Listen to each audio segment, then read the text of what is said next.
I faced a lot of horror videos back when I was a young man in the YouTube sphere. You know, just going on in YouTube and wondering what type of videos I should watch was a very interesting time. It was like a form of Russian roulette. You never know if you could find a good anime AMV or something you regret. And sometimes it might even involve both. But today I want to talk about this one time I saw a video that freaked me out when I was a young man and eventually found out that it was nothing to really worry about. So let me introduce to you to this American musical horror short film known as Possibly in Michigan. Two women called Sharon and Janice were browsing for perfume in an empty department store when they noticed a man in a black suit, wearing a mask with his mouth agape. Following them, both Sharon and Janice were known for attracting violent men who would then blame their actions on the women. The man, Arthur, who was following them, shared similar inclinations to Sharon and Janice. During their shopping excursion, Janice whimsically remarked in a sing-song voice that a particular perfume reminded her of her mother's crazy sister, Kate, who once tragically mistook a microwave for a dryer and accidentally caused a fiery explosion that claimed her life and that of her pet poodle. Janice became aware of Arthur's presence, prompting both women to hastily leave the department store. After driving home, Sharon and Janice separated, but Arthur continued to follow them and loitered outside Sharon's house, waiting for Janice to depart. A voiceover disclosed that Arthur had assumed so many disguises that he had lost track of his true identity. He approached Sharon's front door, removed his mask, revealing a normal appearance beneath, and rang the doorbell. Awoken from her sleep, Sharon answered the doorbell and immediately collapsed upon seeing Arthur, prompting her to call Janice for help. Janice swiftly arrived and aimed her pistol at Arthur, firing multiple shots, but he persisted in inching closer.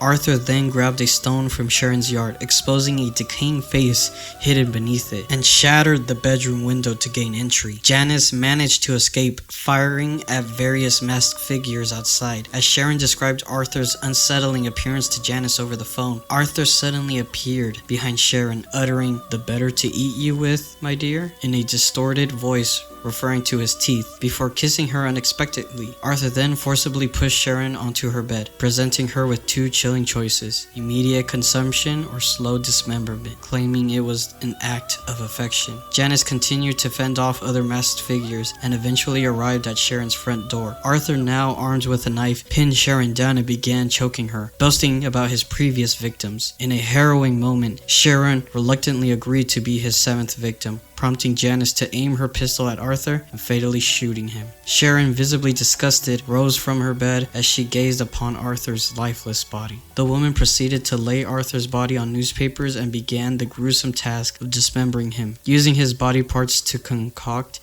a, let's just say, unappetizing soup. They then proceeded to consume his remaining limbs while nude, feeding the scraps to their dog. During this unsettling meal, Janice noticed another masked individual outside the window and discreetly alerted Sharon before the figure could be spotted.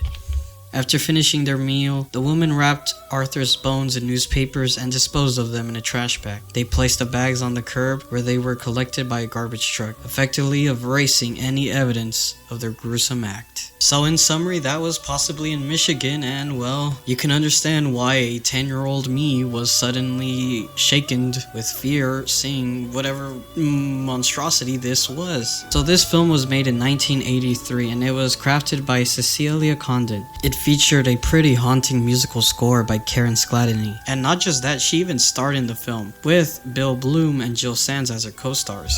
Now, I don't know how this 1983 short film was in YouTube for some reason.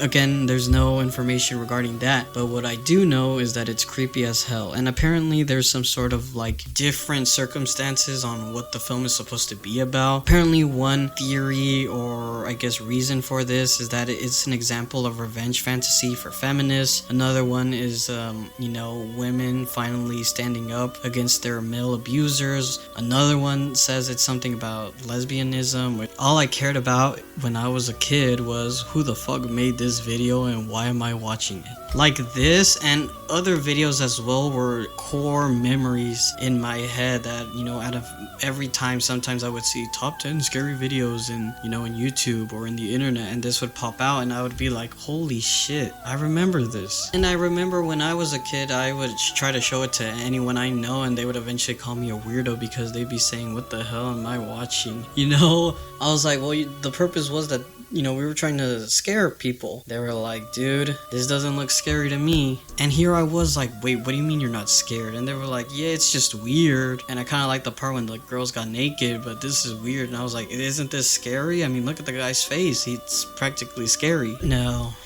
it wasn't. Well, at least for them.